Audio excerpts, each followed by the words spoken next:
Welcome to the Seattle King County Coalition on Homelessness's December General Membership Meeting, aka our legislative preview for the state legislative session coming up. We are really excited you all are here with us today.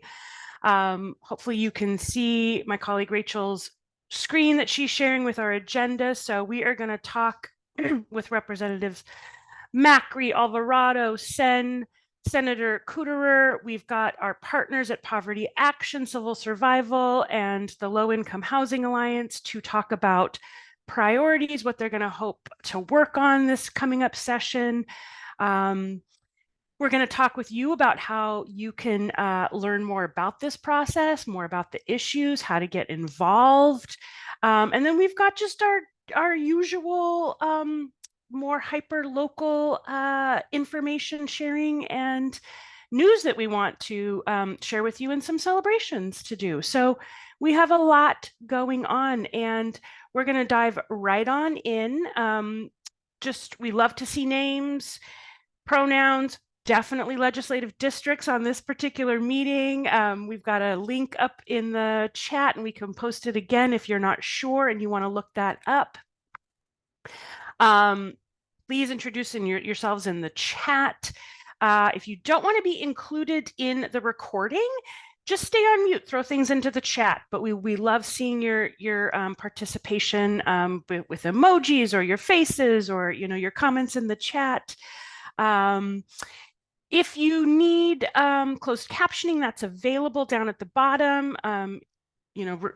Flag one of us on staff here. If you need help or you're having tech issues, we'll do our best to support you through that.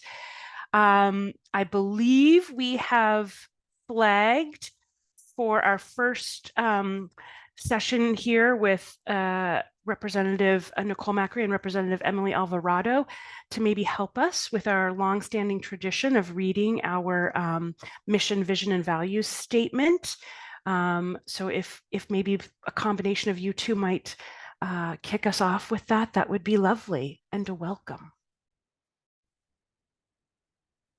Thanks, Jody. Hi, everyone. Nicole Macri, and I am glad to read the mission statement and then hand it over to Rep. Alvarado. We mobilize our community to challenge systemic causes of homelessness and advocate for housing justice. Hi, everyone. Emily Alvarado, rep in the 34th District. And the coalition's vision is a region that acts on a shared sense of responsibility to ensure that everyone has a home. And the values, I'll just finish it off here, are equity, justice, collective action. Thank you, both of you, for reading that, for being here. Before we truly hand it over you officially to really share all of the wonderful information you have to talk with us today, I'm gonna hand it to my colleague Hallie to just sort of set the tone for the full agenda and officially welcome you all. So Hallie, take it away. Thanks, Jody, and welcome everyone. I'll be brief because I know that Representatives Macri and Alvarado have tight schedules today. I think we have them until 9:30, so really appreciate you both taking the time to be with us. So we've asked our state representatives, Nicole Macri from the 43rd District and Representative Emily Alvarado from the 34th District to join us today and share both sort of the lay of the land of the legislative session this year. It's a short session. And so we've asked them to share with us sort of what we can expect for housing and homelessness work in the legislature, and also for them to share one or two things that they're really going to be focused on this session, and any sort of advice or words of wisdom that they have for us as we think about how we're going to engage in advocacy during the session. So with that, thank you very much. I will pass it off to Representative Nicole Macri to start us off. Thanks, Hallie, and thanks everyone for having me here today. As I mentioned, Nicole Macri, I represent the 43rd Legislative District, which includes neighborhoods, several neighborhoods in Seattle. I like to say we go from Pike Place Market to the University of Washington campus.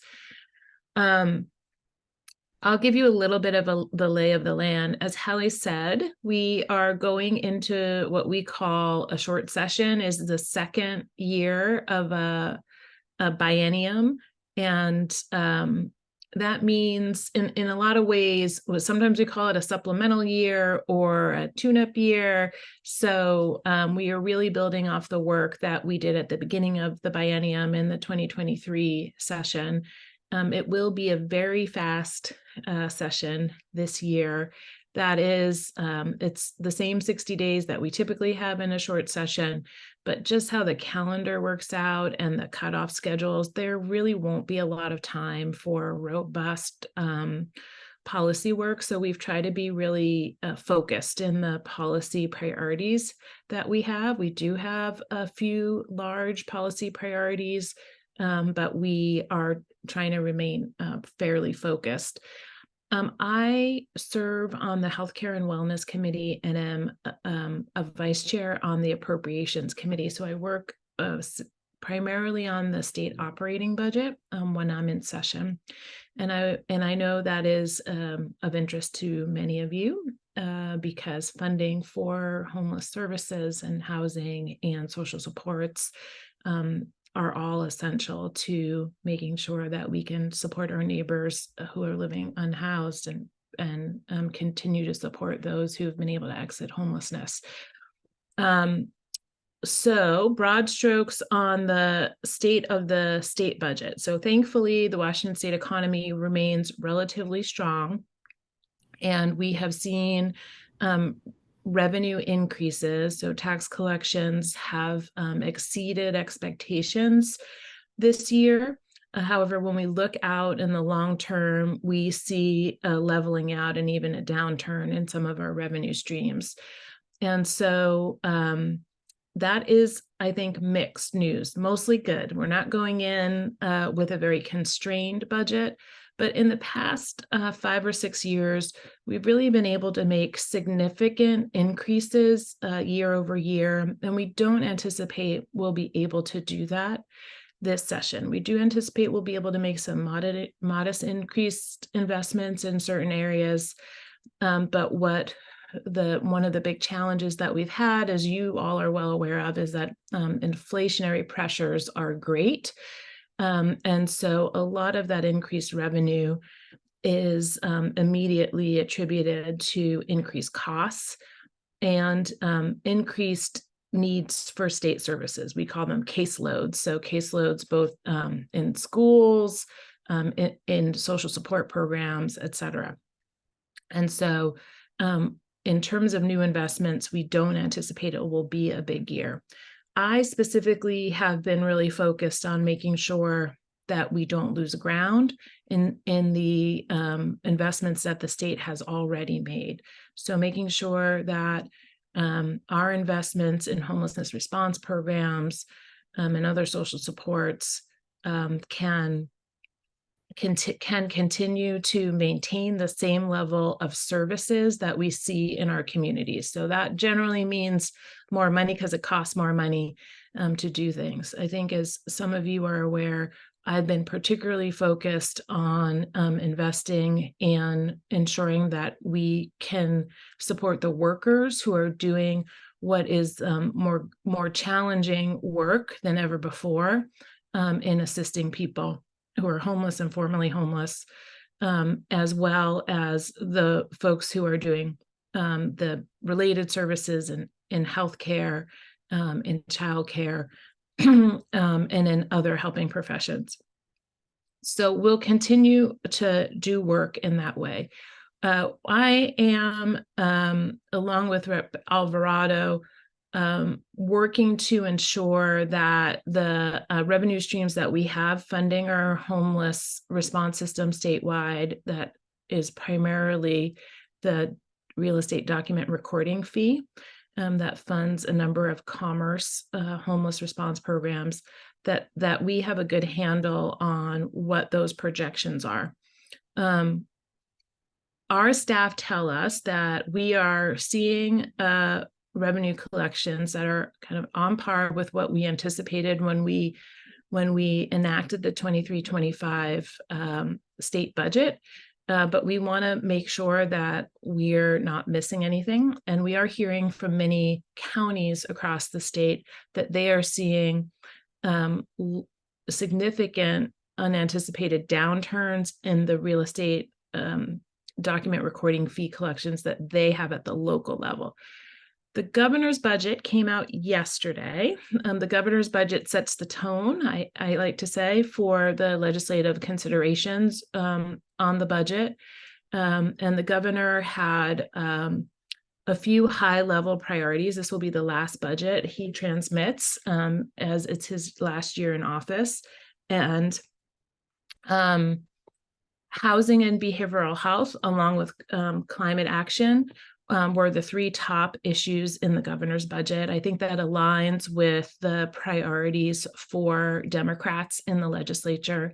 And so that sets a good tone. So the governor made, I would say, relatively modest increases in housing and homelessness response on the operating side. He continues to push for big investment in creating more housing in our capital construction budget. And he made significant proposed increases in the behavioral health sector, which we know is really important for a lot of the homeless response work that we do. Turning to policy, I'll say I am working on a few policies, but mostly working as part of a team effort on some big bills that I think Rep. Alvarado will probably touch on. The biggest one is probably our rent stabilization policy. This is a policy area that I've worked on for many years. It is just incredible to have Rep. Alvarado joining us in the legislature to work together on these kinds of policies. We know we need more housing supply. We're trying to build as much housing for publicly supported housing for extremely low income and people experiencing homelessness as we can. But we know that we're not building it fast enough, and that is not going to prevent what we see currently, which is 100% increase in evictions compared to last year. Majority of people being evicted directly into homelessness. So we need to take swifter action. And that it has always been my motivation to work on stabilizing rents. Some of you may know several years ago, we were able to pass just cause eviction protections statewide, which really is an anti-displacement strategy to bring an end to no cause evictions in our state.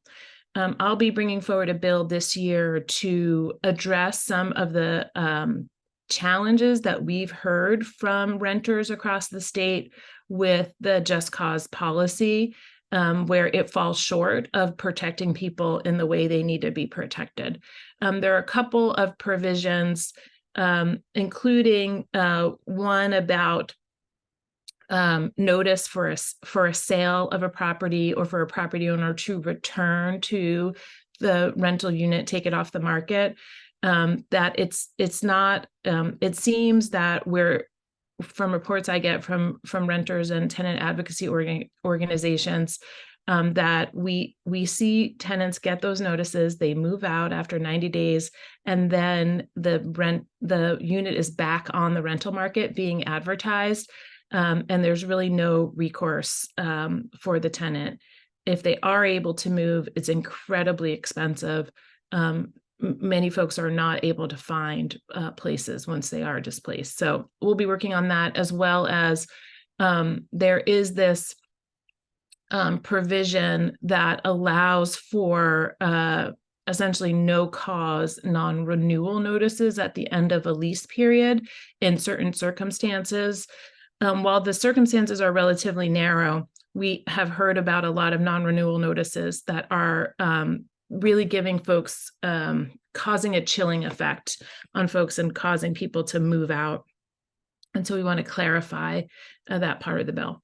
One other policy I'll mention that I am specifically working on, I'm really concerned about kind of operating costs on our homeless service providers and our permanent supportive housing providers. So we're looking at the operating, maintenance, and service funds and permanent supportive housing, making sure that we're continuing to fund the housing that we have built and that we are building now. I've also heard from so many homeless housing providers, as well as other affordable housing providers, about the challenges in getting and keeping property insurance. So I have a bill for the Office of Insurance Commissioner to help us look into this challenge and make recommendations on responses that we can have to make sure that that nonprofit housing providers can manage the risk in doing this really, really essential work. Before I turn it over, I know I've talked for quite a while here. Before I turn it over to Rep. Alvarado, I just want to underscore the importance of engaging in the session. It is very short, January 8th through March 7th. I will say my time in Olympia is usually just a stream of lobbyists coming into my office, and your messages make a difference. And you're not just one, but like your multiple messages during session to your legislators are essential for us to keep the focus on the policy solutions that I think we most need to work on. There's lots of stuff. There's lots of special interests that want to distract us with their priorities in Olympia. And the strength of this advocacy movement is why we've been able to make so many strides in the last several years. So I just want to underscore the importance. I know the coalition is an essential partner in making sure it is easy for you to do advocacy during the legislative session. So I'm so grateful for that. Some of you know that I have strong roots in this coalition. I credit this coalition for why I am even in public office. It is where I cut my teeth on advocacy, and it has demonstrated to me the huge impact that advocates can have on public policy. So I just want to make sure you all are ready with those emails and getting on those Zoom calls, or even coming down to Olympia to meet with your legislators during session. And with that, I will stop talking. Thank you so much, Representative Macri. I'll move us over to Representative Alvarado. Thank you so much for joining us. My pleasure. Always hard to follow Rep. Macri with all of her knowledge and passion and commitment to these issues. It's great to be here today. Just want to start off by thanking Allison and the coalition for all the work that you do and for bringing folks together. This is really such a powerful group. It is powerful to bring together people who directly see issues on the ground, who directly help those in need, and who can come to policymakers and to advocacy with not only a deep commitment, but a real interest in solving problems. That's how I see the people in this group. And so to that end, your advocacy does matter. And I hope that you show up and you continue to pester us. I'll say I don't have the tenure that Rep. Macri does. This will be my first short session in Olympia. And I think until I experience the short session and what it really means, I'm just going to continue to be totally optimistic in what we're able to accomplish in those very short 2 months. So prove me otherwise next time. I serve on the Housing Committee. And, you know, as Rep. Macri mentioned last session, there was a lot of talk about housing and prioritizing addressing some of our really significant housing challenges and the homelessness crisis. And a lot of the steps that we took to address those issues was to increase supply. And we talked about as a framework for Democrats that there was a need to increase supply to address our housing crisis, to increase supports for people experiencing homelessness and who need low-income housing by investing in affordable housing. And then also the third S, which was stability and stabilizing renters now and stabilizing low-income homeowners now. And so I think this session, there is a real shared commitment to turn to two of those S's after we made progress on supply and really take some big steps to address creating more affordable housing through what was that S? Supports and stabilizing tenants. And on those two issues, I'll say that first, Rep. Berg will be bringing back the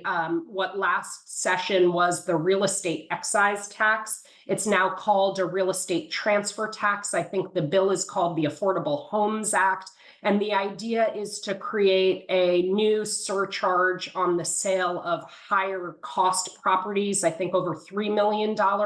And in doing so, we would create a dedicated funding source for the Housing Trust Fund. This is not to replace investments in the capital budget, but really to complement those and to have some predictability and reliability in the funding sources that we have to create affordable housing, including permanent supportive housing. We're looking at how we can make that source also create some more options for operating and maintenance and services funding as well. So if we're able to get that bill across the finish line, it would be a really meaningful ongoing source for new affordable housing investments. In addition to that, as Rep. Macri mentioned, I'll be sponsoring, but certainly supported by a team of folks to bring forward a rent stabilization bill this session. And we are going to fight like heck to bring this across the finish line. Now is the time. But it won't be easy, and we're going to need every single person speaking up and saying why this matters. You know, just the same framing that Rep. Macri put forward, we need more housing. We're in a housing shortage. But we also know, and I know everyone in this virtual room knows, that people are struggling now, and we have to stop the constant excessive rent increases. And the goal of this bill is to, as simply as one can, put reasonable limits on what those regular rent increases can be. In this bill, you'll see we'll come out with a 5% rent cap, and anything above that 5% is not allowed. Below that 5% will be allowed.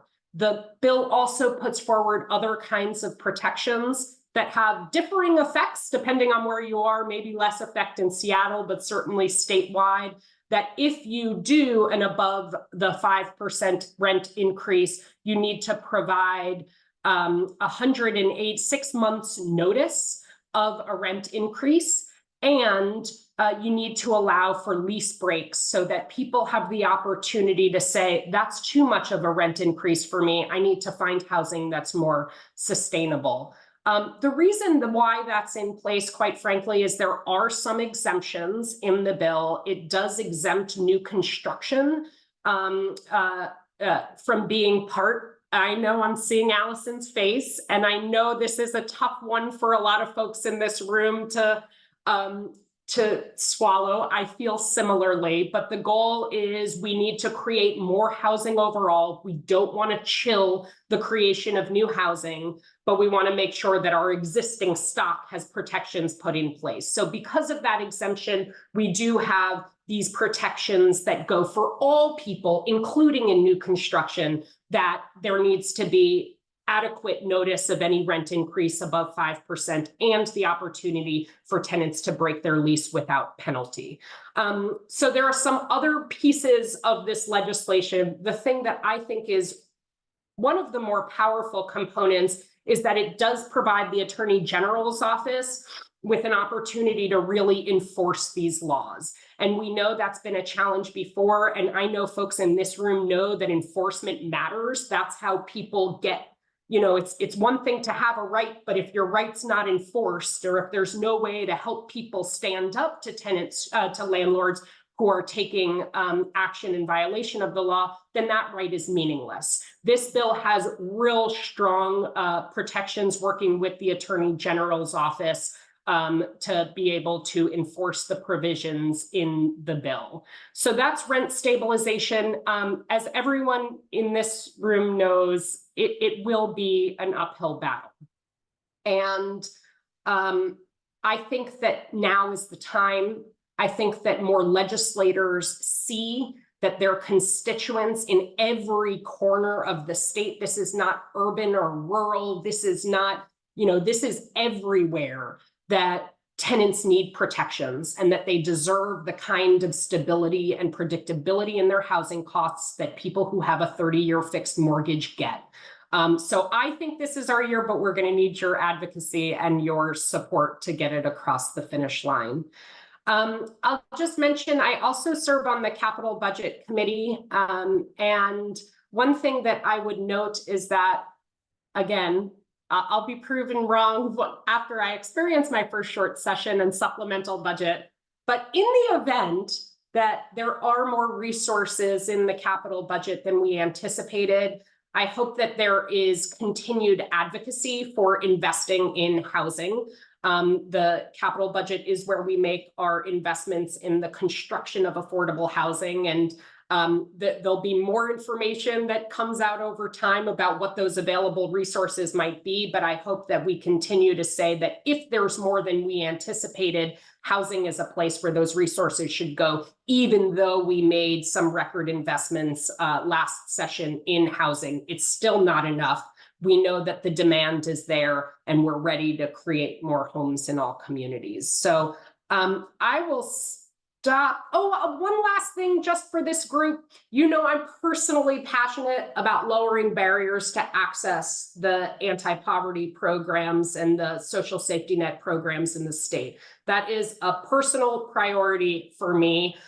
For those of you who work with kids and families, I'll have a bill that will provide automatic eligibility to early ECAP and ECAP if you are SNAP eligible. It'll also provide automatic eligibility to Working Connections childcare. So really just trying to streamline this. If you applied for SNAP and you have SNAP, that's enough documentation to help get you into other programs. Would love broad support for these things. Really trying to make it easier and try to take down some of the unnecessary barriers that are put up that makes it even harder for low-income people to get the services that they deserve. I will pause there, turn it over to you all. Thanks for all you do in our community. Thanks for every way that you serve our neighbors. And thanks in advance for your advocacy. Thank you so much to the both of you. That was very, very informative, very exciting to hear about all the good work that you will be doing during this session. I know we're about to lose you here in a few minutes, but if any folks have questions, please go ahead and either raise your hand or just jump on in.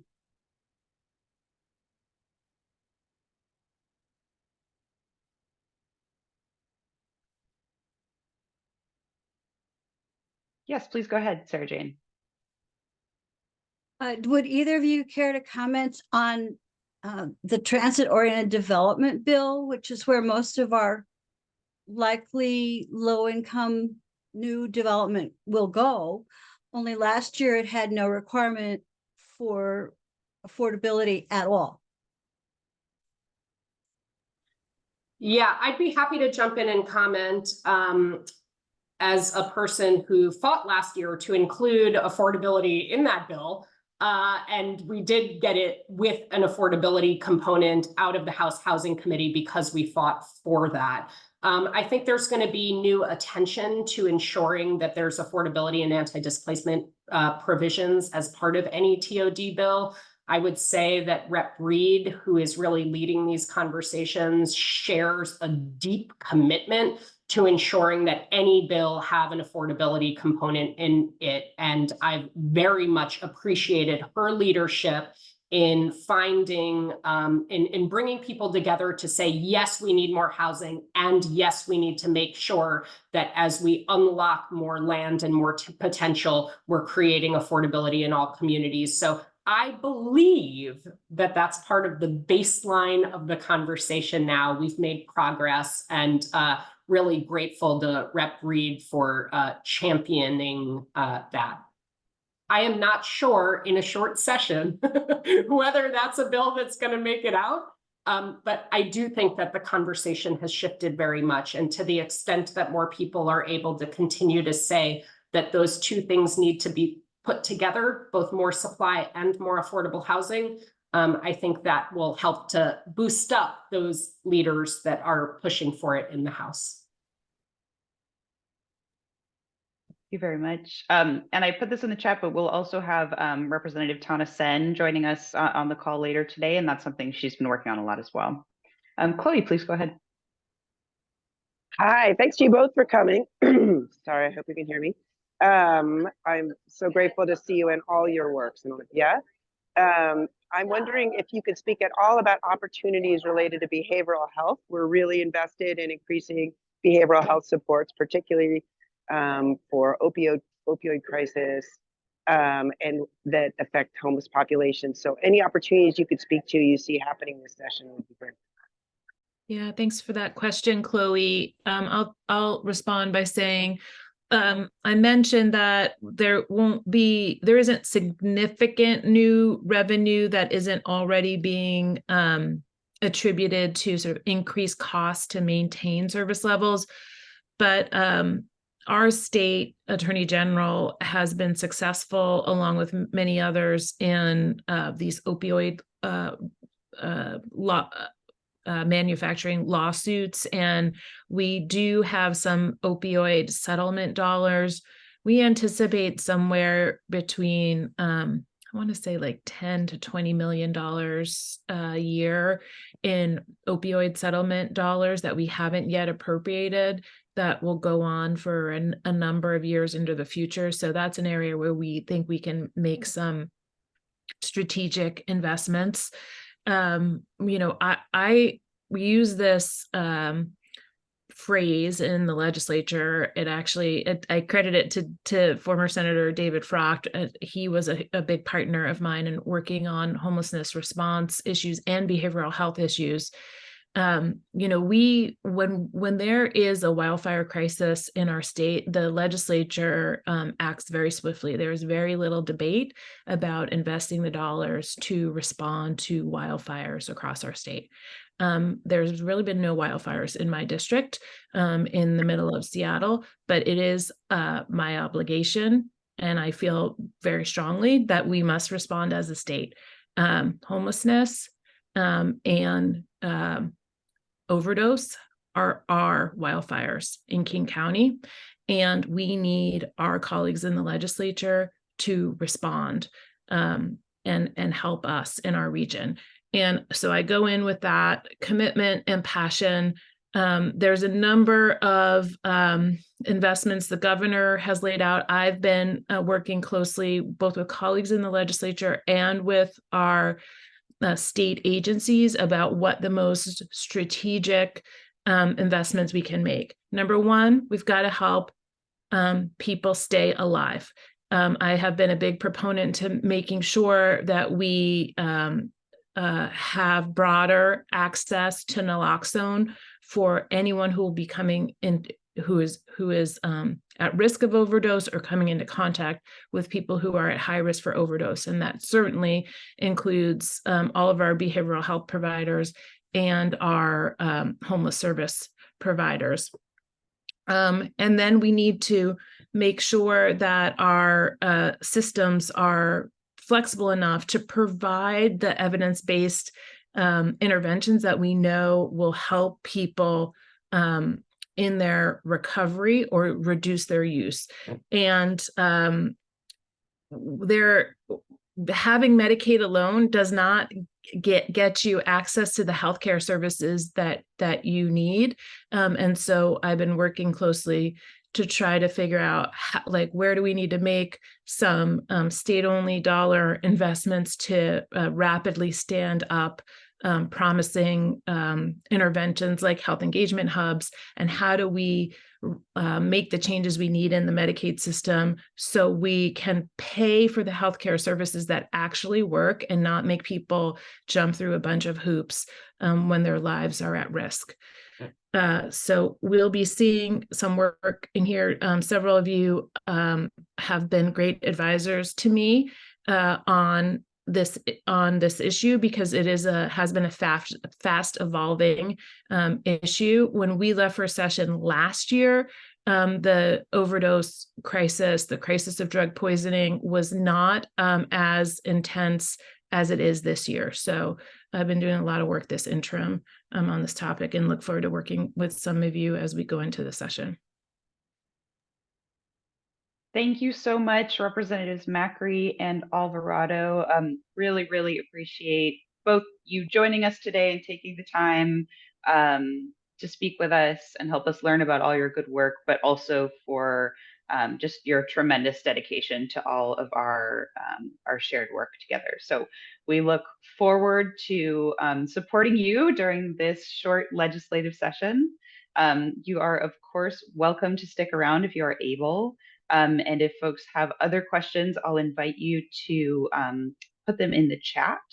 But I do want to move us on to a quick announcement before we continue with our partner policy organizations. We have a quick announcement from Kelsey Beckmeyer from the King County Regional Homelessness Authority to tell us about their upcoming Continuum of Care convening. Kelsey, please take it away. Thank you. Hi, all. Kelsey Beckmeyer, she, her pronouns, Program Performance Manager with KCRHA. Thank you so much for having me this morning. Want to do a little plug on the 19th of December. We are holding our COC convening. I'm going to put a link in the chat to access the meeting and join. It will be from 10 a.m. to 3 p.m. It will be virtual this year. We are working to get back to having in-person ones, so hopeful for 2024 that we can bring everyone together in person. A couple things that we will be doing during that particular convening. We are bringing in our technical assistance providers with HUD who have been supporting KCRHA as we've become the new COC lead. And they'll be kind of doing a like COC refresher. So we've got a wonderful technical assistant, Tashmia Bryant, who will be presenting and supporting our community in doing this. We'll be having a couple of breakout sessions, really going through our COC charter and the local values and priorities, how those are developed and how you can kind of influence and impact those pieces of documentation that help guide our COC. There'll also be a space to talk about decriminalization of homelessness and information on kind of how we are connecting with HUD and talking about these things, both locally and on a broader level. We will then kind of have an afternoon session to really talk about what the 24 work plan for the COC should look like. This will be led by one of our board co-chairs to really get COC membership and community feedback on what the board should be really focusing on in 2024. Finally, we will be doing a vote on the Youth Action Board member seat for the COC board. This is something that I think is personally really important. We are getting a lot more kind of energy and action around the Youth Action Board and their participation within the COC and just kind of reinvigorating this. So really welcome folks to come in and join the COC board for youth representation, just making sure that their voices are really also being heard and anchored within the COC. If you have questions or anything, people can send questions to cocquestions@kcrha.org. I'm also going to put that into the chat. There's also a way to sign up to be a member of the COC if you haven't already, which I will also put in the chat. Copy link address. That's what you got to do, Kelsey, right? Yep. So really just working on kind of getting these things reinvigorated. We've been doing a lot of work at KCRA trying to just get stood up and going, and now really putting that attention on just further development. So appreciate Skitch for bringing us in and inviting us in to share, and look forward to having a really dynamic conversation on Tuesday. Thank you so much, Kelsey. We really appreciate your and your colleagues putting a lot of thought into how to hold what is truly the first real COC convening in many years. One thing that I would warmly suggest to you all, it's great to hear more detail about the agenda, but this is next Tuesday. So, and it's 5 hours. And this is a really busy time of year for a lot of folks. So I strongly encourage you to put out an agenda that tells people when each of the different highlights you just shared with us will be happening, because for those folks who may not be able to commit to the whole 5 hours, but still want to show up for particular pieces of it, it'll make it easier. And we will share that out to people as well. Yep, I will coordinate to make sure we can get an agenda on the website today. Yep, it has been a rallying as much as possible to get this going, knowing that it is the end of the year, not the ideal time, but doing what we can to get this convening happening this year. Absolutely. And we just want to make sure that the message goes out to people, even if you can't be there for all 5 hours, pick the thing that's most important and show up for that. Yeah, great. I really appreciate that feedback. Thank you, Allison. Thank you very much. Look forward to seeing you Tuesday. Yeah. Thank you, Kelsey. Really appreciate you joining us. Wanted to make sure we got Kelsey in here in time for folks to hear that really important information. And we are going to dive back into our legislative preview with our policy partner organizations. So we here at the Coalition work closely with a number of organizations, and we're for state advocacy. And we're really grateful to have some fabulous partners with us today. Welcome Liana Cresson, who is the Basic Needs Campaign Lead for Statewide Poverty Action Network. Kelly Olson, who is the Policy Manager for Civil Survival. And Gian Mitchell, who is the Policy and Advocacy Associate for the Washington Low Income Housing Alliance. So we'll go through one by one and ask folks to introduce yourself, say a little bit perhaps about the organization that you work for, and finally share with us one or two of your priorities that you're really going to be focused on during the legislative session. And also if there are opportunities for folks to engage in advocacy with you around housing and homelessness. So we'll start with Liana and then go to Kelsey and then to Gian. Liana, please go ahead. Hi, everybody. I'm Liana Cresson. I'm so sorry my camera is broken. I did one of those things where you upgrade your computer and then it's like, you don't have a camera. I'm like, I'm looking at the camera. So I'm going to fix that later today. But hello to all of you. I use she, her pronouns. And like Ali said, I work at the Statewide Poverty Action Network, and just want to highlight a couple of priorities that we got going this session as they relate to public benefits. So some of them will be familiar to you. I'll highlight two of them, and then one bonus one real quick. So there's if you are a family who is receiving TANF and should also be receiving child support from the non-custodial parent, right now what happens is that the state takes your child support and only passes through $50 or $100, depending on how many children you have. And we think that child support should go to, revolutionary thought, the children. So we are working on pushing that policy through and supporting a bill that Representative Taylor it has already started last session. So going to pick that back up where it left off and hopefully get the child support to the kids instead of use it as a revenue source. So that's the plan there.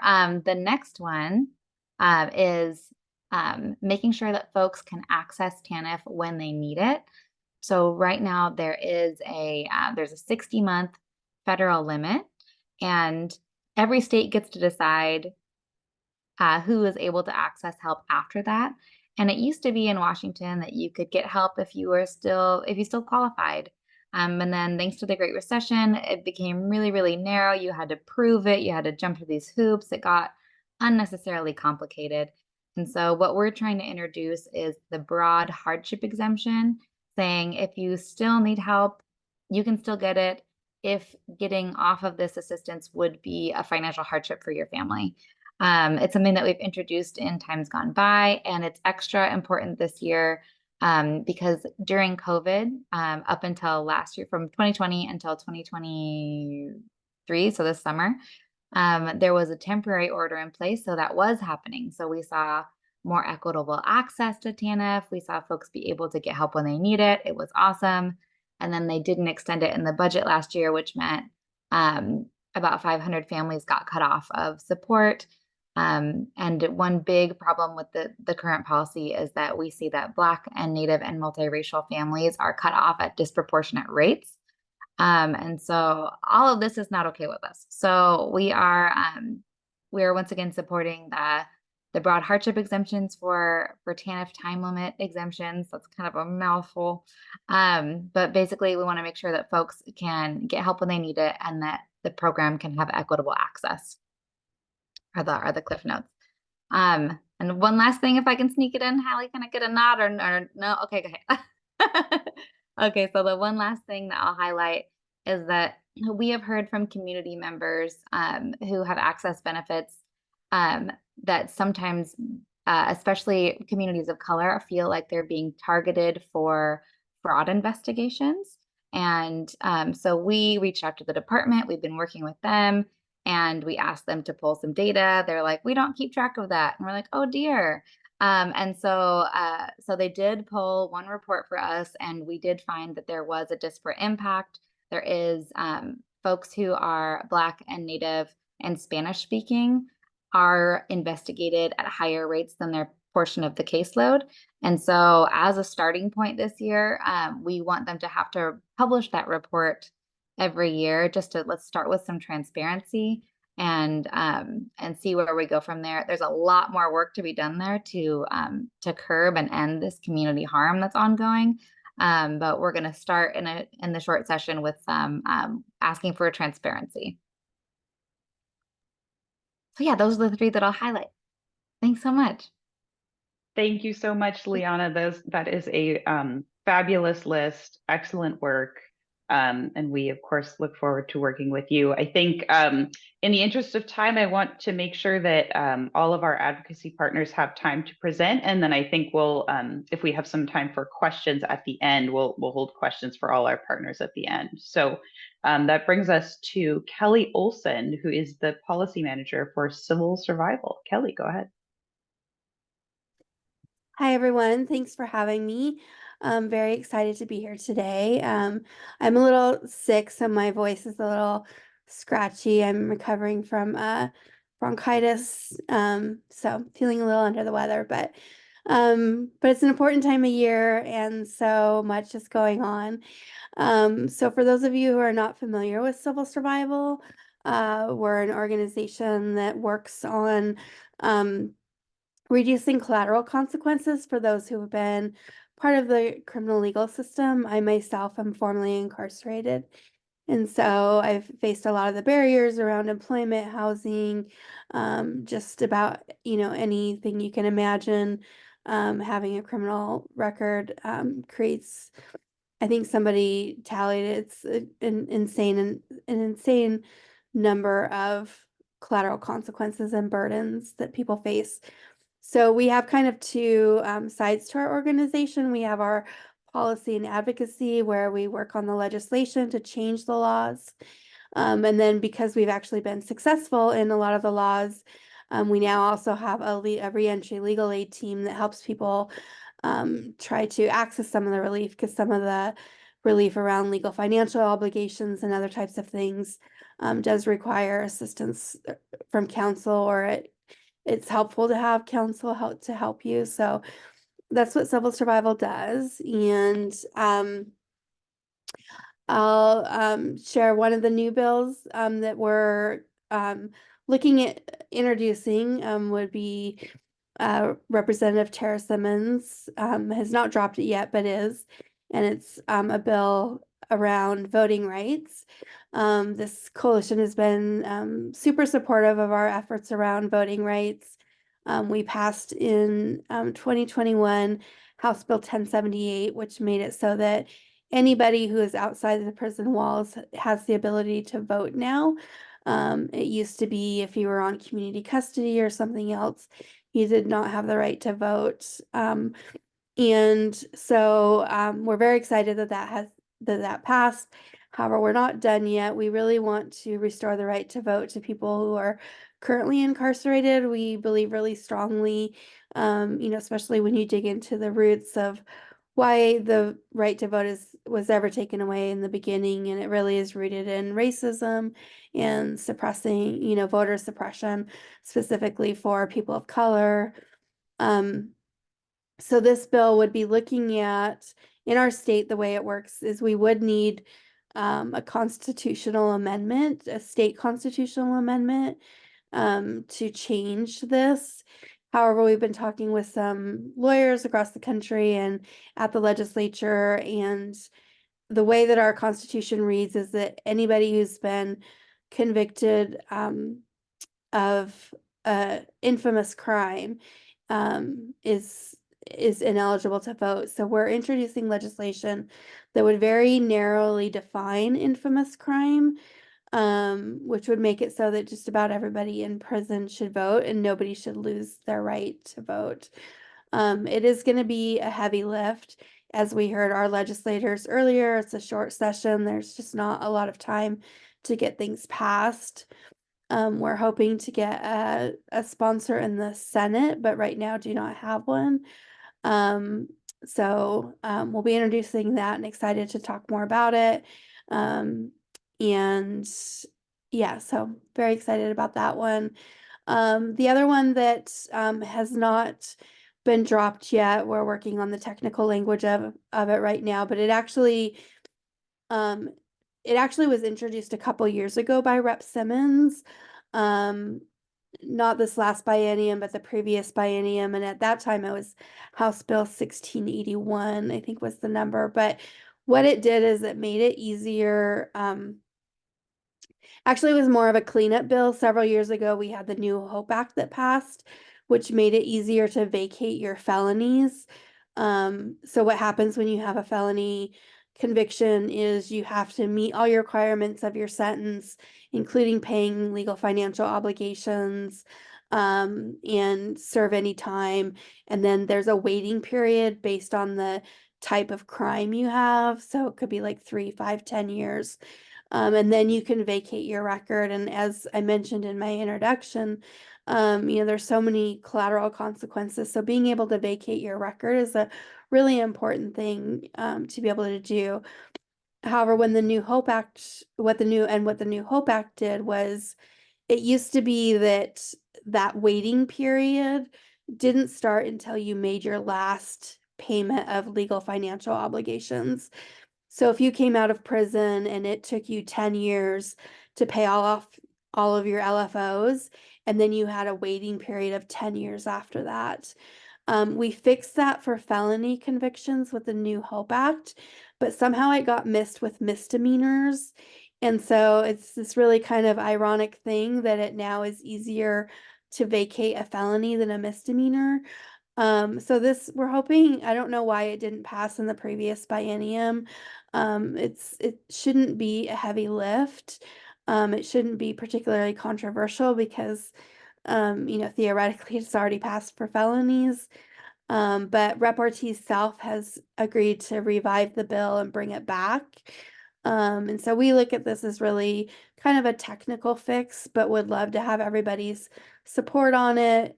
Being able to vacate your record and be clear of that is huge. And, you know, the way that it works right now with the misdemeanors is that clock doesn't start ticking until you've made your last payment. So if it, you know, like I said, if it takes you 10 years to make that payment, then your clock is not going to start ticking until then. So those are the two that I think that would most, yeah, we'll have other ones. Our website's not currently updated just yet. We're still waiting on things to drop. So, yeah, I'll stick around for questions at the end. Thank you so much, Kelly. Really appreciate all your good work. That is fabulous to hear about the exciting opportunities that are coming up in this session. And finally, our last advocacy partner who's joining us today is Gian Mitchell from the Washington Low Income Housing Alliance. Gian, go ahead. Hi, y'all. Thanks for having me here today. Give me a moment just to share my screen and then I'll get started. Okay. So thanks you all for the opportunity to share today. I'm Gian Mitchell. I use he, him pronouns. I'm the Policy and Advocacy Associate with the Housing Alliance, and I'm going to share some information on our legislative priorities, then close with ways you can get involved. So this is a list. These are going to be on our legislative agenda next session, but it's not an exhaustive list of every policy we may end up supporting. We really constructed this legislative agenda through a series of listening sessions, meetings with community members, conversations with allies, and then follow up on priorities that didn't pass last legislative session. I'm not going to be going into detail on backfilling the document recording fee shortfall or rent stabilization because Rep Macri and Rep Alvarado already explained those extraordinarily well, but we are deeply involved with both of those pieces of legislation. Instead, I'm going to focus on investing in frontline service providers, the new version of the real estate transfer tax called the Affordable Homes Act, and then I'll briefly discuss closing Washington's gift card loophole. So I'm sure you're all well aware that there's a workforce crisis in human services right now. Wages for folks doing this work are completely insufficient to meet basic needs. $45.06 million was appropriated last session to increase funding to homeless and housing grantees for a 6.5% grantee contract increase. This is ongoing, and I'm sorry, I've got a cat meowing in the background. This is ongoing and intended to address the workforce crisis, but more is desperately needed.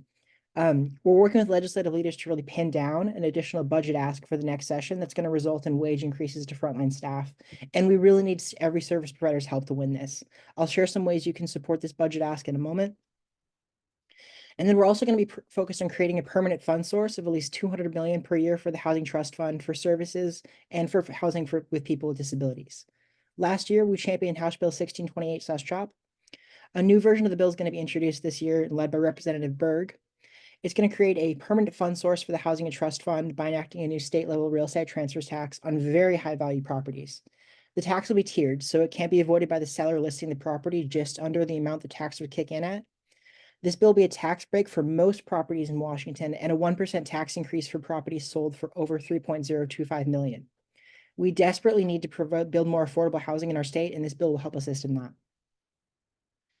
And then we're also a member of the Washington Consumer Protection Coalition, and we're going to be working to pass the Washington Gift Card Accountability Bill package. And we're going to be supporting this mechanism for progressive revenue.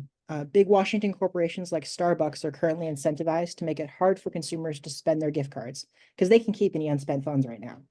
This bill will make it easier for consumers to claim their money, and it's going to put any unspent funds toward the public good instead of executive profits. And so here's all I'll drop these links in the chat in a moment. If you're a direct service provider, please fill out the testifier and speaker interest form.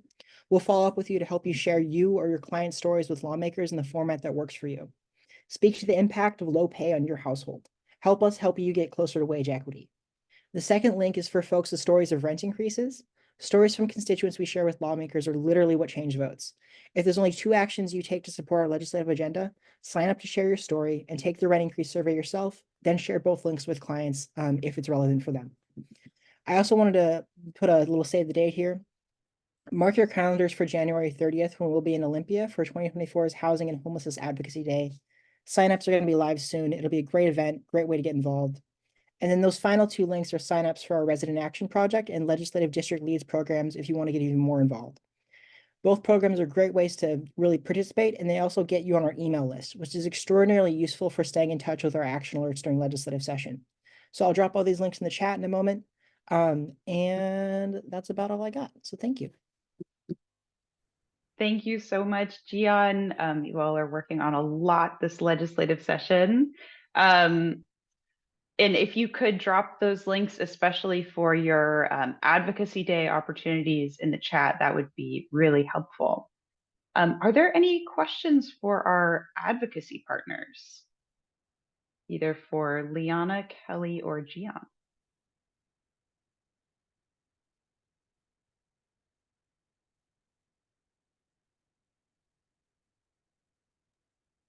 I think what I want to jump in here and say while folks might be thinking is, we know this meeting every year is just packed with information. Whether this is the first time you're attending one of our legislative previews, and this is the first time you've even thought about the state legislative session, or whether you are a seasoned, experienced old hand, we really want to reinforce the sense that, first of all, this information is available to you beyond today. Not only is the recording of this meeting going to be available, but all of these organizations have websites. We've been sharing the links with you. We are going to be sharing action alerts. Our goal collectively is to make it really, really easy for you all to take action multiple times on the issues that are key priorities for you and the people you serve. You do not have to do everything, but you do have to do something. And we really encourage folks to take action, to think about taking action at least once a week for the whole legislative session. So if you need time to process and absorb, if the bill numbers just flew by or didn't mean anything to you, don't worry. This is the preview. That's why we do this meeting in December. The legislative session starts in January, and we are going to be continuing to share resources, information, and other ways that you can participate. It's kind of like the question about what kind of exercise is the best. And the answer really is the one that you're going to do. So if you are someone who wants to make a phone call to your state lawmakers, you can do that. If you want to send emails, you can do that. If you want to go in person, you can do that. And if you think you're not someone who does any of those things, please think again, because we are the lobbyists for our people. Even if you're not wearing a three-piece suit, you're a lobbyist.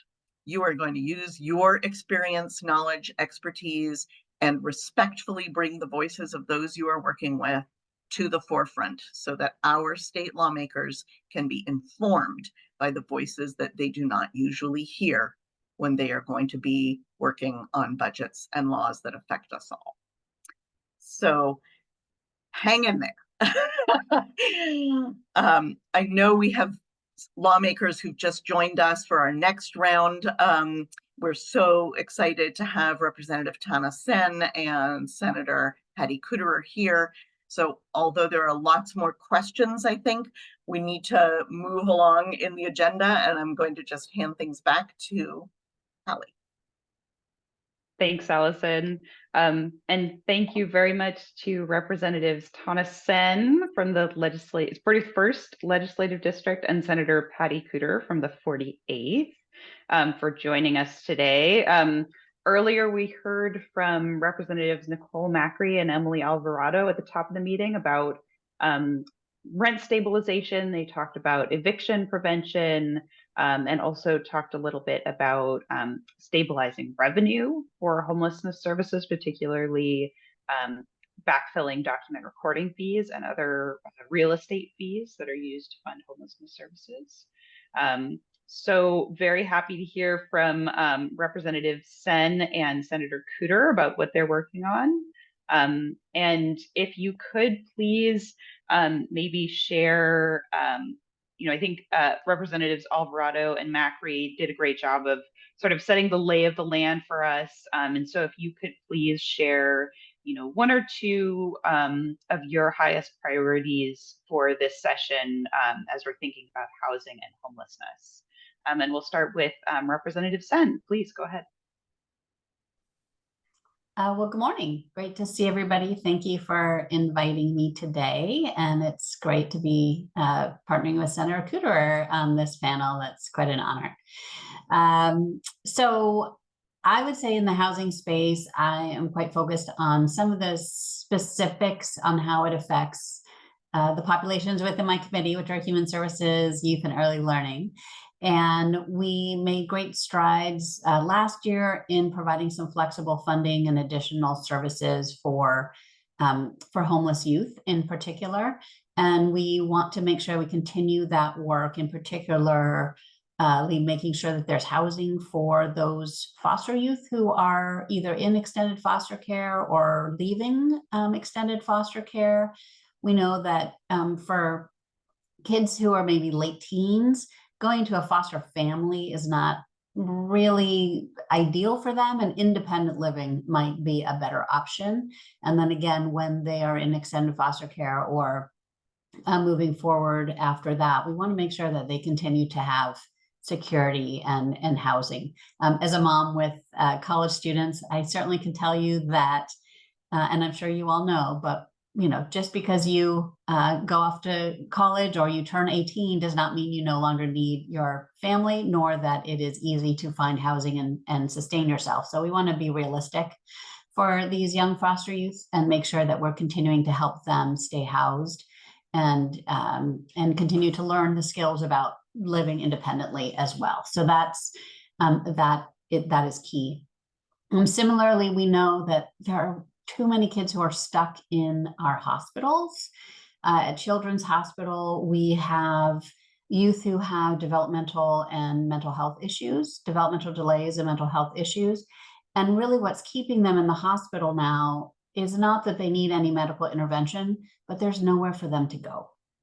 Oftentimes they are dangerous, or their families can't take them back at home because they can't help them because they have other children that they are raising. And what we really need is to have a place where they can live after leaving a hospital. So with intensive services, and for some of them, it might be habilitation, meaning living, and not necessarily rehabilitating services. So when we think about those services, sometimes it's we're trying to get them better and to change their patterns so they can go back home and back.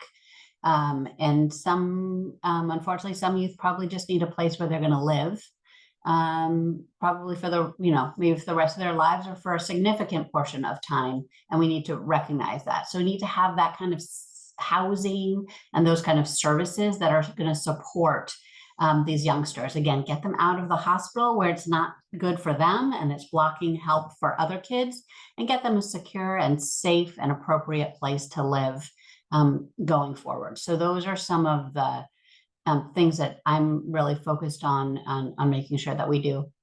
And we've also, championed by Senator Robinson, worked to provide, and Senator Saldana, worked to provide housing for families who are involved in the child welfare system, and making sure that if the only reason why families are not being reunited is because they're homeless, let's get them housing, right? We want to reunite families.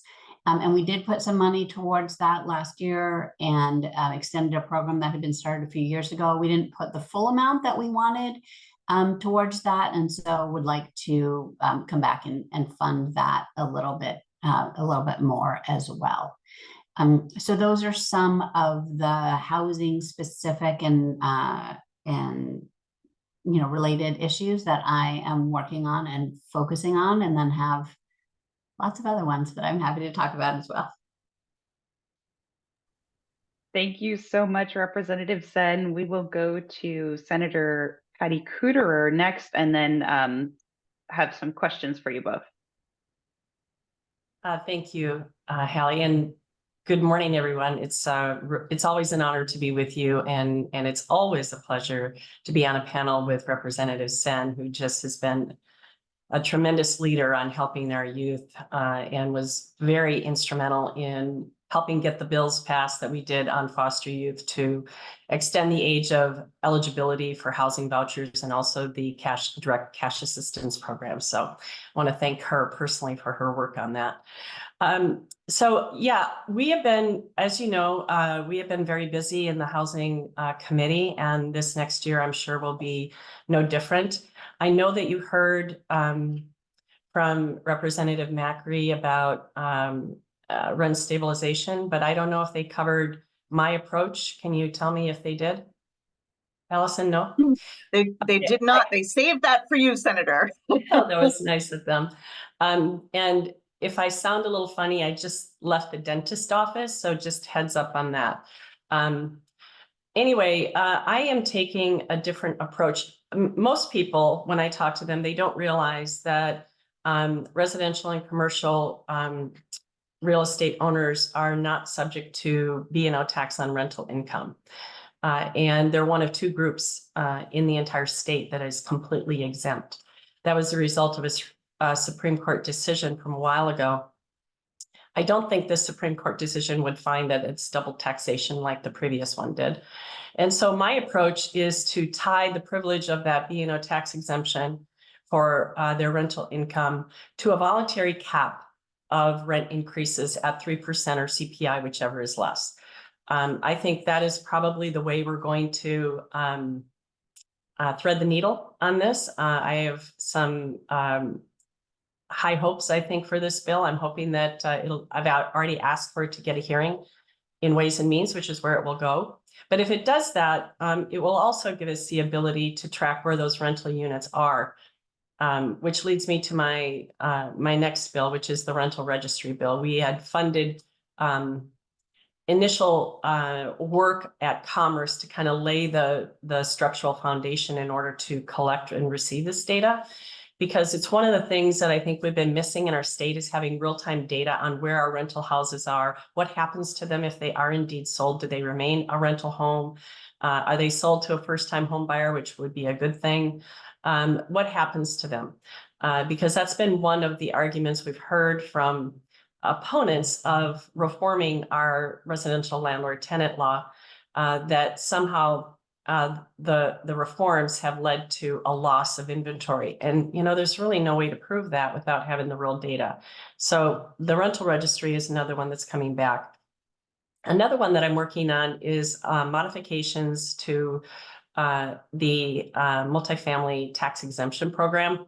And this, we added a program a couple of years ago. It was Senator Doss's bill, and it's a 20-year program. We are making some revisions to that, specifically including the type of units that will be designated for that 20% affordability component. Right now, what's happening with the MFTE, first of all, I do not believe the taxpayers are getting true value for that program. I think you probably heard Representative Chop over the years talk about it as a big giveaway to developers. And that's because that exemption goes in perpetuity. Every time we renew the 12-year program, it just continues along.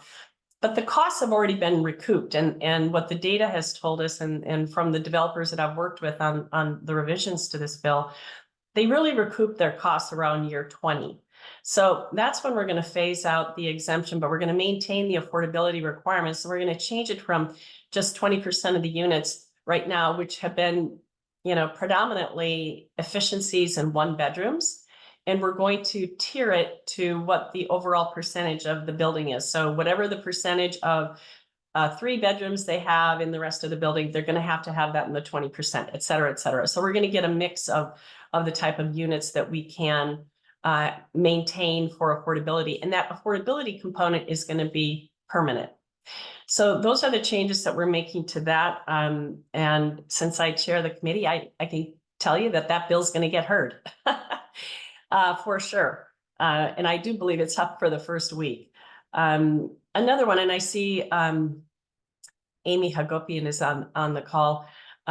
Senator Fortunato, I've been working with him on a bill that relates to people who are living in their vehicles. And I hope that he's reached out to you, Amy. I've had conversations with him over the interim about this bill and the need for us to make some revisions. And certainly not that this is going to be a permanent fix for people. We want, obviously, people who are living in their cars. That's not where we want people. So the idea is that we're going to help transition them from that, but while they have to live in their cars. And more of our seniors are doing this, by the way, which is really shocking, should be shocking to people. I think it's a moral failing that this is even happening in our state, in our country. So we're going, that is another goal of our committee, is to really focus on that issue. Another one is mobile home parks. And I don't know if you've been following the news, but we've got a lot of venture capitalists that are buying them up. We did pass a pretty strong bill last year, Senator Frame's bill. But it looks like we may need to look at that a little more closely going forward. So that is not something that I'm currently working on, but one of the committee members is. So we've got a really big year. It's going to be about prevention and protections and production. So always open to hearing your suggestions and your feedback. I want to just tell you how deeply grateful I am personally, and I know the committee members are as well, when you come and testify and tell your personal stories. They're very powerful and they make a big difference.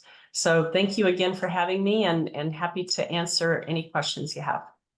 And I apologize, but I'm going to jump in and say one more thing that Senator Kuderer reminded me of that I'm working on. Around senior housing. And for adult family homes, last year we passed legislation, or the year before, but I think it was recently, we passed legislation allowing adult family homes to go from 6 beds to 8 beds. And however, the implementation has been delayed. In terms of there's many steps in the inspection process, which, you know, is very important, and licensing and wanting to make sure that they're providing safe and appropriate care. However, we think we can streamline that and really make it a priority in the inspection system, that if a family home is going from 6 beds to 8 beds, that let's prioritize those inspections so that we can add that capacity.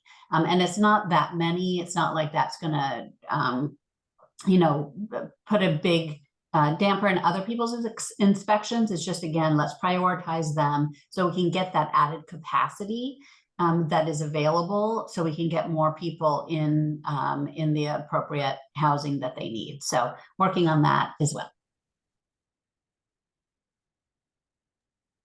Thank you very much to you both. If folks have questions, please feel free to raise your hand or just jump on in. And while folks are thinking, I'll just share, Senator Kuderer, I learned about the B&O tax exemption for landlords like this year, and I just about like fell out of my chair. Just like, yeah, bizarre. I think so we can expect there'll be pushback on that bill because it's a benefit that they already enjoy. But as I said, I think the Supreme Court reasoning from decades ago was flawed. And I don't think that this Supreme Court will, I mean, if this passes, there'll be a lawsuit. So just, you know, I mean, if it has my name on it, it typically draws a lawsuit. So I just think that you should be prepared for that. But I do think that this Supreme Court will analyze it exactly the way they analyze the capital gains tax and the real estate excise tax. And so this is a privilege that we are giving them. And I think that we should have a public benefit for them to have that privilege. I do want to also point out that when people ask what things do you have in common between Democrats and Republicans, I think the thing that is the most universal across both chambers is that members are landlords. So just really want to point that out, that there are, I would posit that 80% of the people in the legislature are small landlords or large landlords. So it might be harder to pass than we might think, but do just want to point that out. Thank you very much. Stacy, please go ahead. I just wanted to say thank you so very much, because these helping aids for our most vulnerable is helping so much, moving us forward. But I wanted to also see if you had bill numbers for those bills yet, because then we can support if we have the bill number. So somebody would collect them and get them to us so we could share with our communities. It would be greatly appreciated. Thank you. Yeah, I don't have bill numbers yet for the ones that I mean, the rental registry is a pre-filed bill.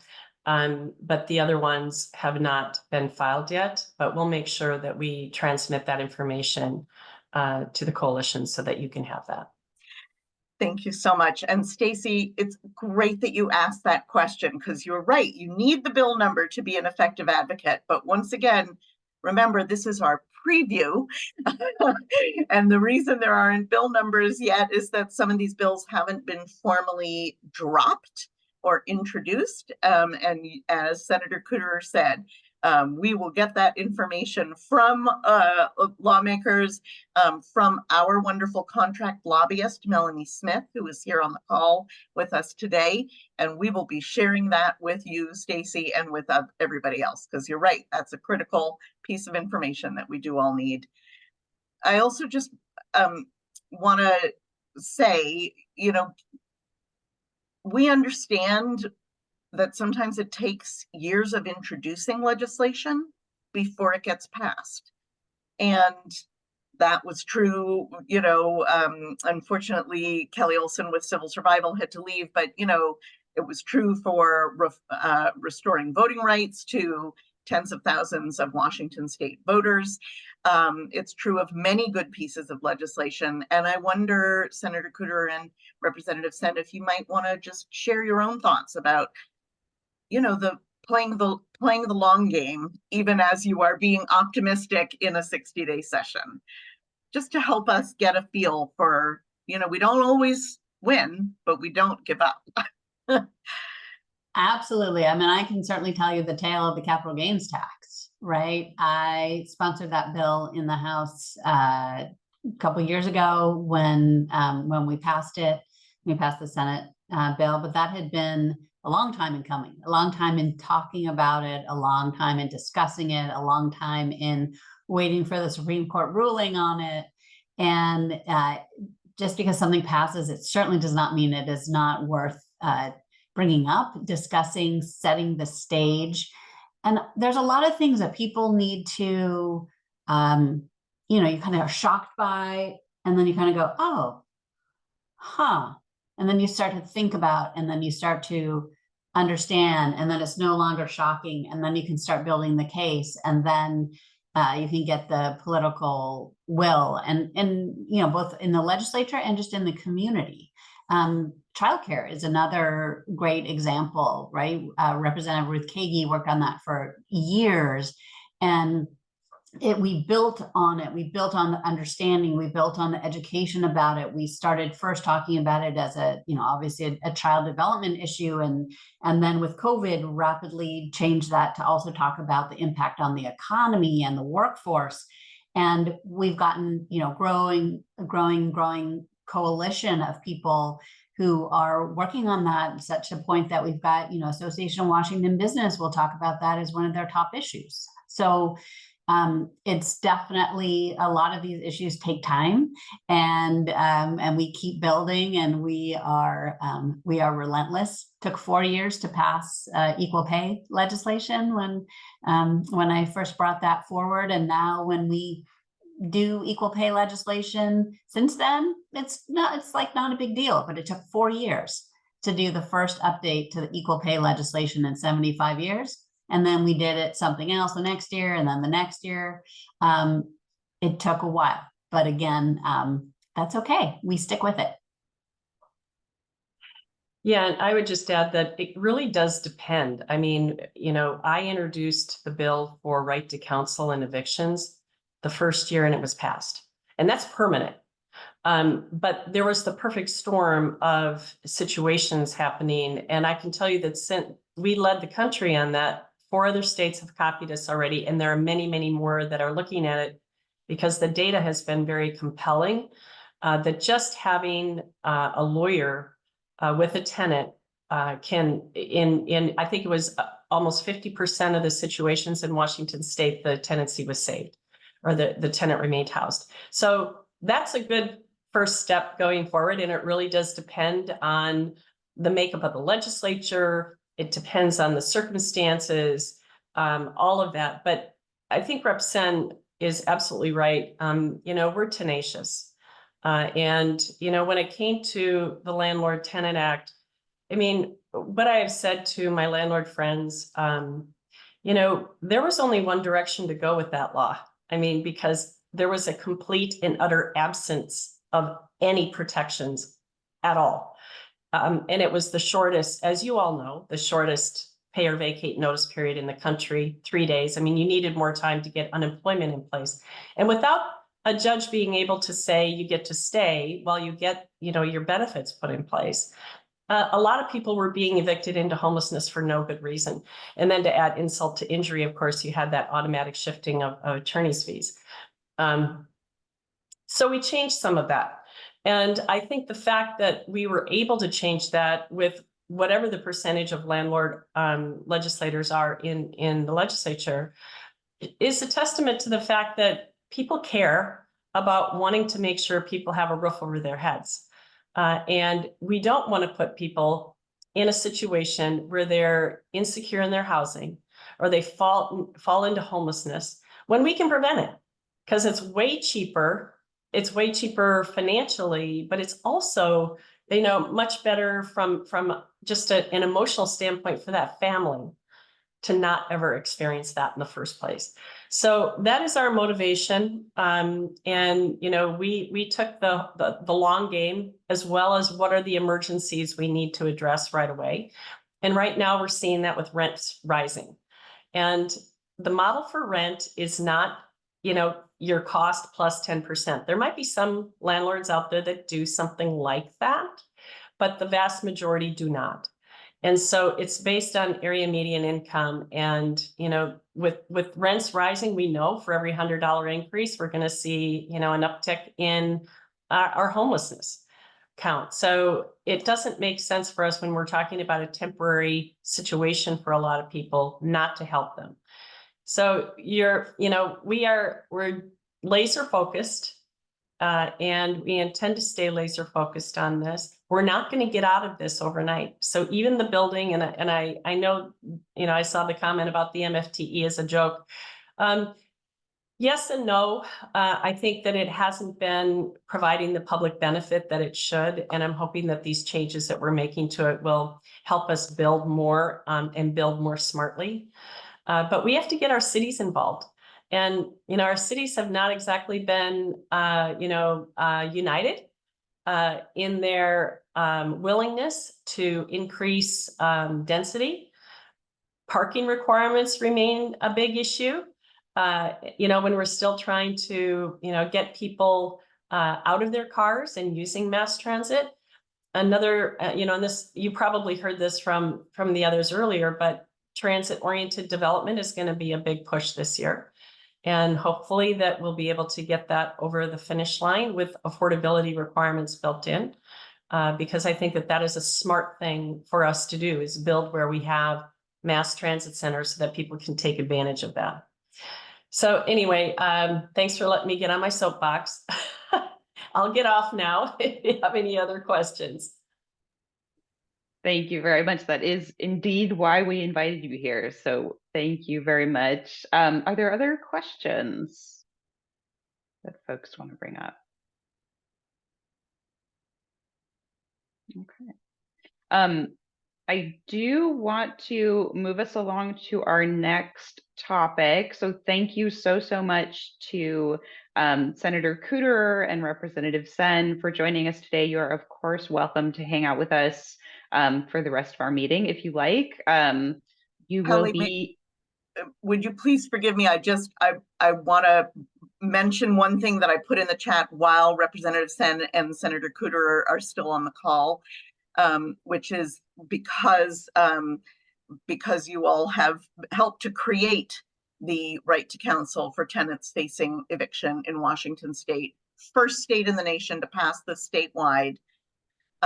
We want especially to make sure that you're aware that the new director of the Office of Civil Legal Aid is Sarah Robbins, our former senior policy manager and an experienced public benefits attorney advocate who put herself through law school working the night shift at one of Solid Ground's DV shelters.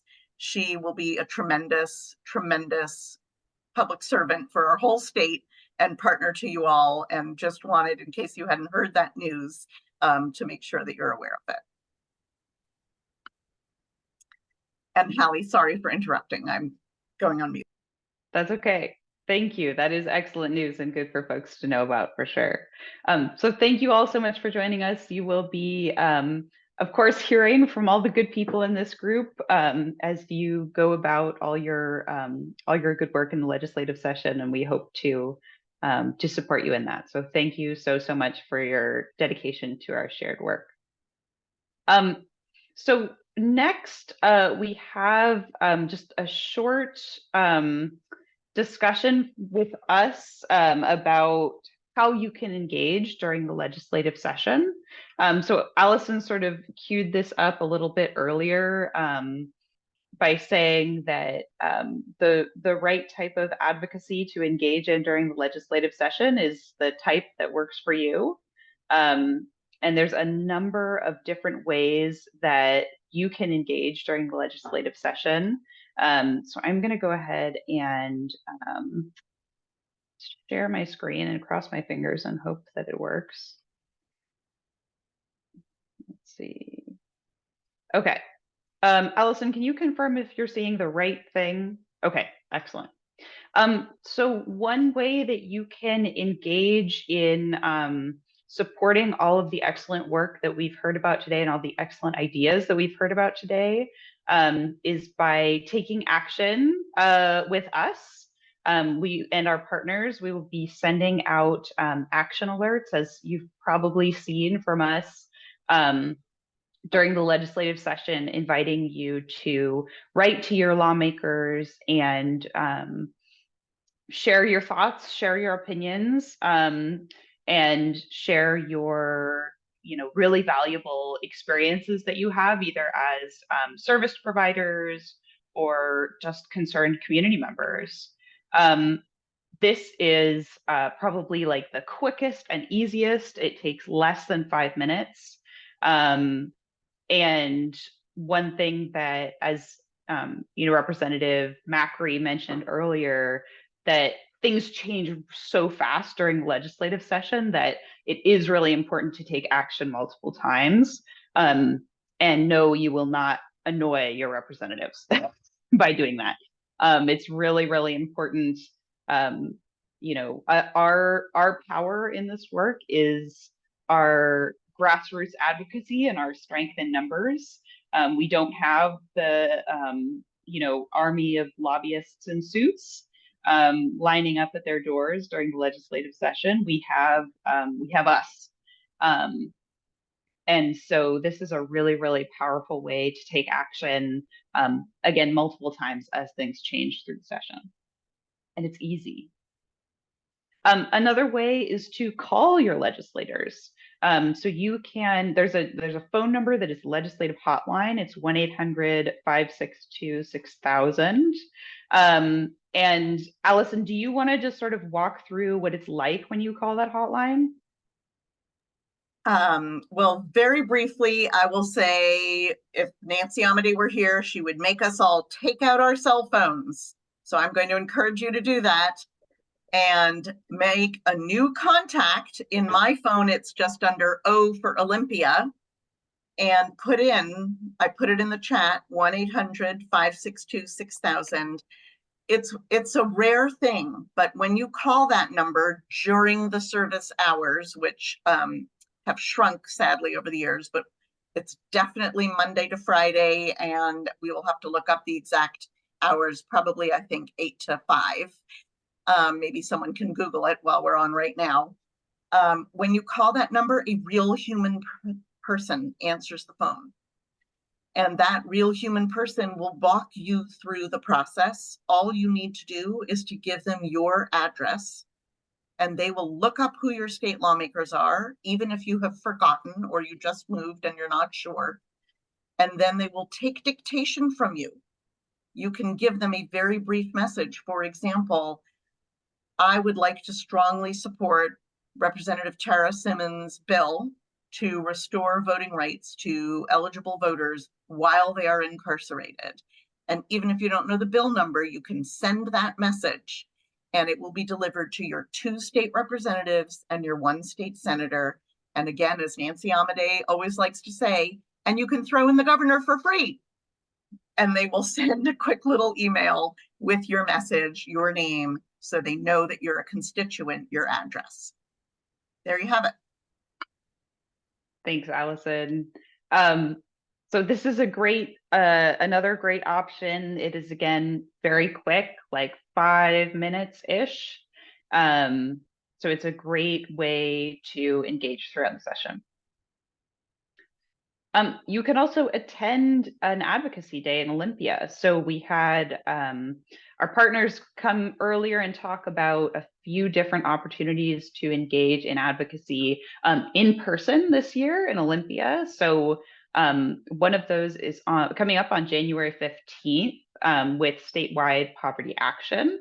That's their MLK Lobby Day 2024. So that is an excellent event that you can join and go to Olympia and learn how to do advocacy in person in real life.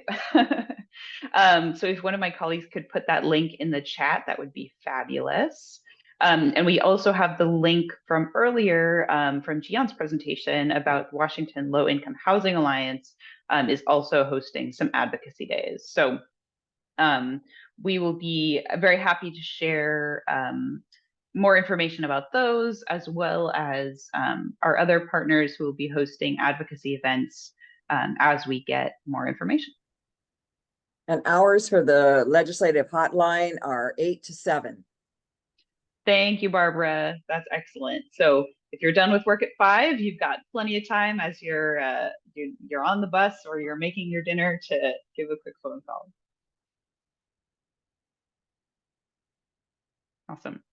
Another just great opportunity is to introduce yourself to your lawmakers. And the first step, of course, is to find out who your lawmakers are. So we had that link in the chat from earlier. If maybe one of my colleagues could re-up that in the chat, that would be fabulous. And you can just send an introductory email just to introduce yourself, and where you work, what you do, why issues of homelessness and housing are important to you, and to let folks know that they'll be hearing from you throughout the session. That can be a really nice way to make a personal connection when lawmakers are getting lots and lots and lots and lots of emails all at once.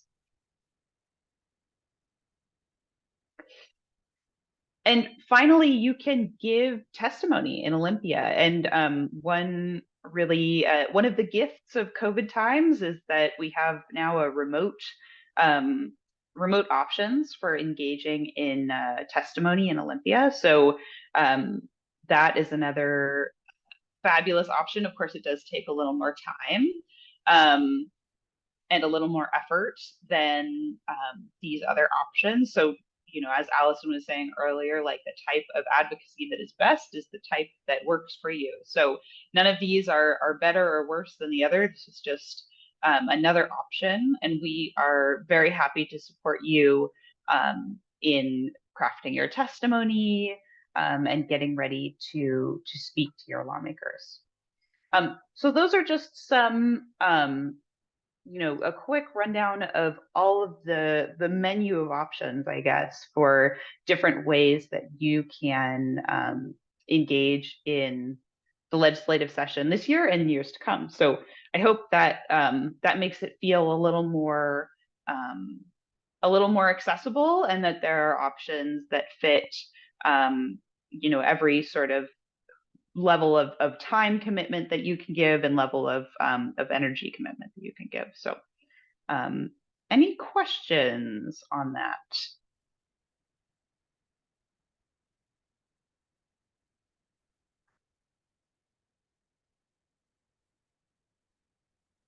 Okay. Well, thank you so much. I am going to pass it back to Jody to bring us home with some of our last agenda items. Thank you, Hallie. Please, I have my question on the chat. Please, can you answer me, please? Marie Rose, thank you so much for your question. I just typed a short response in the chat, and your question is an extremely good one. And sadly, it is a question that is really on all our lips and all our hearts all the time.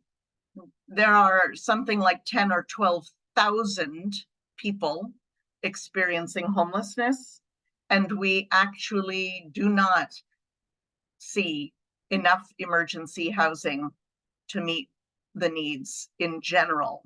And the asylum seekers, whom you are working with, and thank you, are experiencing what it is like to come to a country where we have mass homelessness.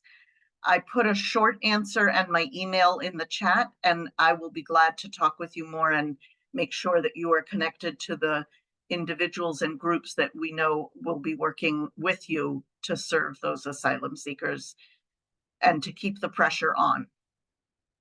Okay, thank you so much. I hope that's helpful. Thank you. Yeah, I would be happy. Thank you. Thank you, Marie Rose, and thank you, Allison, for not rushing past that. I appreciate that. We are wanting to share a little bit of what we've been doing at the King County level here around advocacy and sort of make that connection of like really how we're able to affect our lawmakers and really show up and have them listen to us. And I just, I'm going to pass it back to Hallie here in a minute, but I just wanted to highlight as someone that sort of, you know, I definitely took action, but like was really following the lead of my incredible colleagues and all of you to show up in droves to really fight for the Vet Seniors and Human Services levy implementation plan and funding that was for essential workforces. It was amazing to watch you all show up quickly, effectively. And we wanted to just highlight that as we sort of head into the legislative session, because we've done it on the hyperlocal level, and we're going to take that momentum and bring it into the state legislative session. So Hallie, if you wouldn't mind just sharing the amazing work that you led and folks on this call did in a matter of, I think, 24 hours. I think this is a really important highlight for us and win. Definitely. Thanks, Jody. And I think this this particular example is just such a great example of the people power that we have in this room and more broadly in our coalition. That, you know, as Jody said, I think is just so important to bring that people power to the state level as well through our advocacy. So as some of you know, the Veterans, Seniors, and Human Services levy went through a little bit of a roller coaster ride to get to its final approval, which happened on Tuesday. Yay. But over the course of its approval, there was initially a really significant investment made in the Veterans, Seniors, and Human Services levy implementation plan in the human services workforce, with the intention to stabilize the workforce, increase pay, et cetera. And then as that, and our drumbeat through the whole thing was to protect that funding, protect that funding, protect that funding. It is so critical. All of these important goals of the Veterans, Seniors, and Human Services levy depend on a strong workforce. as that funding went through some of King County Council's processes and the different levels of approval that it has to go through, council members took some of that funding away, took away about $6.5 million for other purposes in the levy. They did that without any public engagement or public transparency around that process. We mobilized, and in, I think, 24 hours, we had about 250 people write letters to their county council members saying, no way, that money needs to be with the workforce. There is, that is just such a critical investment that we need to protect. And the meeting where the money got taken away was on a Monday. We had 250 people write letters, and on Wednesday, the money got put back. And it stayed there. So we passed the Vet Seniors and Human Services Levy Implementation Plan with more than $57 million in workforce investments over the next 6 years, which is just so exciting. And I think when all is said and done, we had about 330 people who wrote letters to their council members, and they absolutely heard you. So that was really huge. If you were a part of that, thank you. It is thanks to your advocacy that we got that money back into the hands of the workforce. So one thing that's really important, in addition to mobilizing when people do things that we don't like, we also mobilize to say thank you when people do things that we like. So we have an action alert live, and I'll invite you to participate. Again, very quick, less than 5 minutes. To say thank you both to King County Council for passing the Veteran Seniors Human Services Levy Implementation Plan with that funding intact, and also to Seattle City Council for making some really excellent investments to make sure that we don't lose homelessness services in 2024. So they made some investments in their budget that were a direct result of all of our collective advocacy. So if one of my colleagues could drop that link in the chat. Oh, excellent. There it is. Thank you. If you would please join us in taking action. It's so powerful for council members to hear a thank you for their good work. So thank you. Jody, I'll pass it back to you. Thank you, Hallie. I was super impressed with us, and it was really heartwarming to see us come together and make this work. Allison, you look like you're coming off mute to add in here a little. Oh, I just wanted to say that last night at Seattle City Hall was an event to acknowledge and appreciate the city council members who will be leaving in a few weeks' time, either because they did not run for re-election or because they did not succeed in their re-election bids. And I want to give a particular acknowledgement to Seattle City Council member Lisa Herbold, who is an alternate on the Regional Policy Committee and who showed up to vote 2 times the right way on the Human Services Workforce Investment. And I also had the opportunity to speak to Mayor Harrell and to let him know that we really saw and acknowledge and appreciate that his budget this year, unlike last year, included the 9.5% both inflation and wage adjustment. That was the bare minimum that we considered necessary. And I told him that he would be getting emails in his inbox thanking him. Truly, we thank people when they do the right thing for 2 reasons. One is because it's the right thing to do and it reflects our values. And the other is, guess what? It's another show of power. So just as you took action to make sure that the budgets did the right things, please take action to say thank you, because it's part of how we build power over time. Well said. Thank you. I'm actually going to turn it over to my lovely colleague, Tim, because he and I have been working hard already to get trainings on the books for 2024. We're working on an amazing agenda as we kick off the legislative session for our January general membership meeting, and we want to share that information and then a little bit more about the trainings we've done. So Tim, please take it away. Yeah, thank you. Awesome. This is truly a time for gratitude and growing excitement for the year ahead. We have a lot to do. We all know this. We all know that the homelessness crisis is nowhere near over, and we're all working together to support each other to get through it. I will say that this is a good time, kind of looking forward to think about and reflect on potentially what is needed for folks to do important work, particularly our service providers.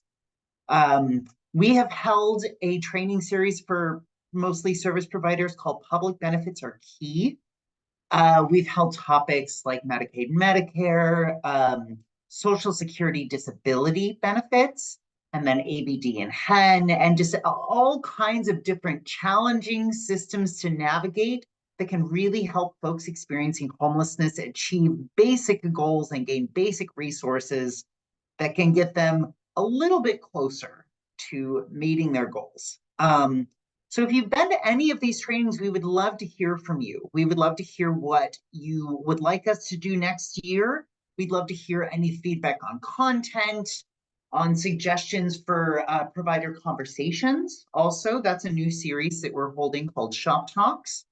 And I would love to give you a survey for anybody who's joined us to share your thoughts on that. If we could pop that survey link in the chat. Thank you so much. Additionally, we have released some registration links for some trainings in Q1, some in Q2, I think one in Q3 even. We've been lucky to do some planning with our content providers so that folks can plan their calendar accordingly. We're going to be sharing some trainings that have been popular in the past, certainly Social Security disability benefits. We're repeating our food benefits training, which we offered once this year. And we have a bit more to plan. So again, if you want to take that survey to tell us what else to offer, please do, and also register for any trainings that are currently available. Broadening scope a little bit, we know that public benefits are an important topic for many. We also know that you're here in this meeting because you want to hear about legislative advocacy, you want to hear about community updates, you want to hear what is going on with all of us in the homeless service sector and with housing advocacy and justice work. So we want to invite you to next month's meeting. Our January general membership meeting is back on the typical third Thursday of the month. Please come and join us. Hear how the legislative session is going. We will have just been getting started, so maybe you'll hear about some of those bill numbers. I believe we'll also talk to some folks at Seattle Housing Authority about housing choice vouchers that could be beneficial for folks. And from there, I would like to pass it over to you to hear what is going on with you. We have just a few minutes left, but I do want to hear from our community about any updates, feedback that you have in the last few minutes of the meeting. Take it away.